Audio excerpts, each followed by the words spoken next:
Did you know that for the first time in history, a majority of Americans are choosing cremation over traditional burial at the time of death? And according to experts, this trend is going to continue to increase to up to 70% of people preferring cremation over traditional burial within the next 10 years. So the question is cremation something that Christians should consider?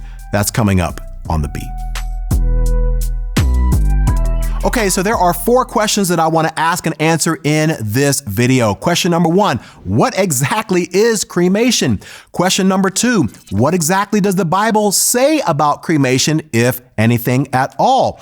Third question is the one that I get asked the most, and that's the fact that, hey, will cremation somehow affect my resurrected, glorified body that God is going to create for me at the time of the rapture? And then finally, the fourth question is, hey, I'm a Christian and I'm considering cremation. What are some things that I should consider as I'm trying to decide whether I should be cremated or traditional burial? Okay, so question number 1, what exactly is cremation? Well, cremation is the process by which heat is applied to the corpse at extremely high temperatures inside of a cremation chamber, basically returning the body back to its basic elements.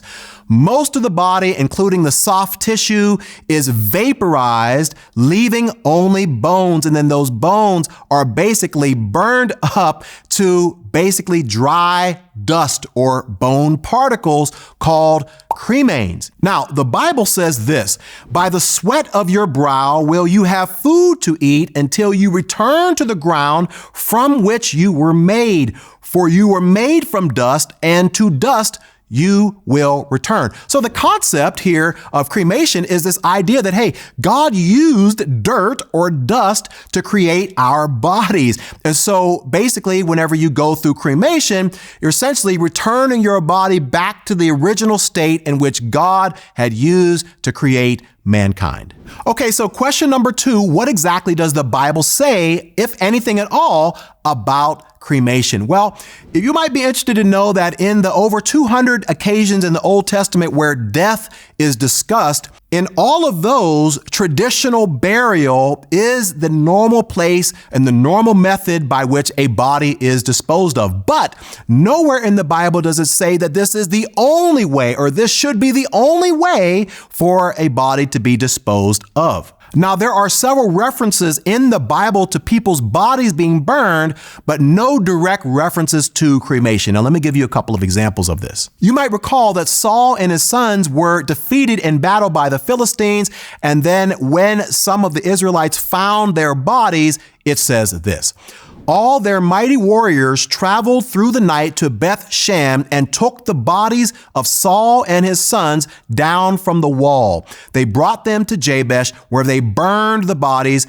Then they took their bones and buried them beneath the tamarisk tree at Jabesh, and they fasted for 7 days. So more than likely what happened here was that these bodies were in no state. Maybe they were mutilated. Maybe they were just in a state where they were destroyed so much that proper traditional burial or transporting those bodies back to a place where they could bury them just was not practical, and so they decided to burn the bodies instead. Now, another reference to bodies being burned, but not necessarily cremation, is found in 2 Kings chapter 21, and it says this, Manasseh also sacrificed his own son in the fire. Wow. He practiced sorcery and divination, and he consulted with mediums and psychics. And then finally, in 2 Kings chapter 23, verse 16 and 20, it says this, Then Josiah turned around and noticed several tombs in the side of the hill. He ordered that the bones be brought out, and he burned them on the altar at Bethel to desecrate it.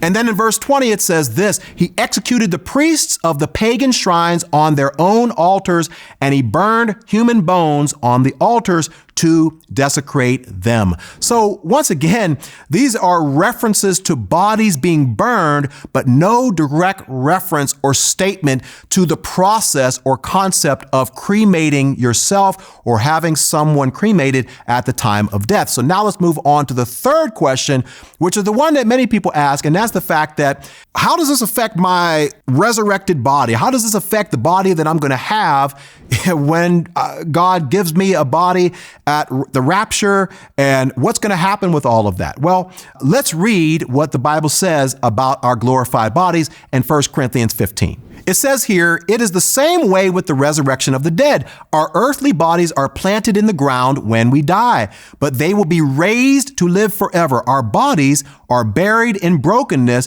but they will be raised in glory. They are buried in weakness, but they will be raised in strength. They are buried as natural human bodies, but they will be raised as spiritual bodies. For just as there are natural bodies, there are also spiritual bodies. So people have asked this question, and I get this question asked a lot. Hey, how is it that God is going to put my body back together again if I decide to get cremated? Well, let me just remind you that God used dirt and dust at the beginning to create mankind. So if God used dirt and dust to create man, do you not think that God is not powerful enough to use dust or ashes or cremains to recreate your body? That's the first thing. But the second thing is that when you think about the fact that there's all sorts of ways for people's bodies to be destroyed. You could be eaten by a lion, or you could be eaten by a shark in an ocean, or you could be blown to pieces in war, or you could be burned, right? So God is not limited by any of these things in terms of the way that our bodies were disposed of. He's not limited in his ability to be able to recreate a body that we will be able to have for all eternity. But the more important thing to understand is this: depending upon how long a person has been dead, all of us at some point, depending upon the time, all of our bodies are going to decompose into ashes anyway. If you look at science, you'll see that it takes for the soft tissue to kind of break down. Sometimes it might take longer than that. And then it might take months to years in order for all of our body to be completely broken down into where there's a skeleton left, and that's it. It's called skeletonization, I believe. And then it could take decades or even centuries for our skeleton, depending upon the soil in which the coffin was placed into the ground, or the quality of the coffin or whatnot. But it could take decades or even centuries for our bodies to completely decompose into dust. So depending upon how long a person's been dead, the reality is that they're going to end up in dust anyway. All of us, right? Unless you die and the Lord comes back maybe the next day or next year or whatever, right? So the whole point is that God is not limited by how our bodies were disposed as it relates to his power to recreate a glorified body.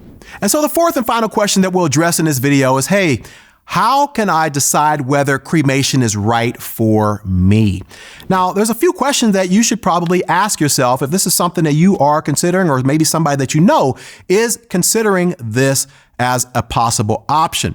First and foremost, what type of burial, what type of commemoration, should I say, do you want people to have when you die, right? Because if you're in an urn, right, you might be passed from one location to another. But if you are buried at a grave in a cemetery, at a tombstone or whatnot, sometimes that can be a place where loved ones will return. Now, we know that your body is there and your spirit is gone, but sometimes this gives loved ones comfort to be able to return back to your gravesite and just have these wonderful memories of you. This is not possible if you choose cremation as an option. But along those same lines, once again, do you want to just have an urn, or do you want people at the time of your death to have an open casket where they can come and lay eyes on you for the last time and really, really look at you and really celebrate you and commemorate the life that you had and how you impacted their life? Another thing you may want to consider is, depending upon if you have family members that are traveling from all over the world and whatnot, Do you want to make it convenient for them to come to a commemoration service? Because oftentimes, if you decide on a traditional burial, everybody who knows you has to make a decision. They have to stop what they're doing and they have to adjust. And maybe within a week, maybe 10 days or so, they have to come and travel so they can take part in your commemoration service, because your body is decomposing and it can only be in a certain state for so long before it goes 6 feet under, right? But if you are cremated, you're in that urn, then there's no absolute rush or this urgency, if you will, for people to come right away. It can be extended out and you can give family members time to be able to come and travel so that they can give you a proper commemoration. And the final thing to consider is obviously finances, right? So not every family has the money to be able to afford a proper burial. Most burials are somewhere between $8,000 to $10,000 or so, but cremation is much less expensive, somewhere around $1,500 to $2,000. So if finances is an issue for you, it might be wise to consider being cremated. So guys, I hope that the answers to these 4 questions will give you clarity if you're at a place, and none of us really want to talk about death, right? We don't want to think about that, right? But you might be at a place where you might be thinking about, hey, what type of plans do I want to make as it relates to how I am disposed of whenever I die? And hopefully these 4 questions in this video will give you clarity on making a wise decision. I'll see you in the next video. Bye for now.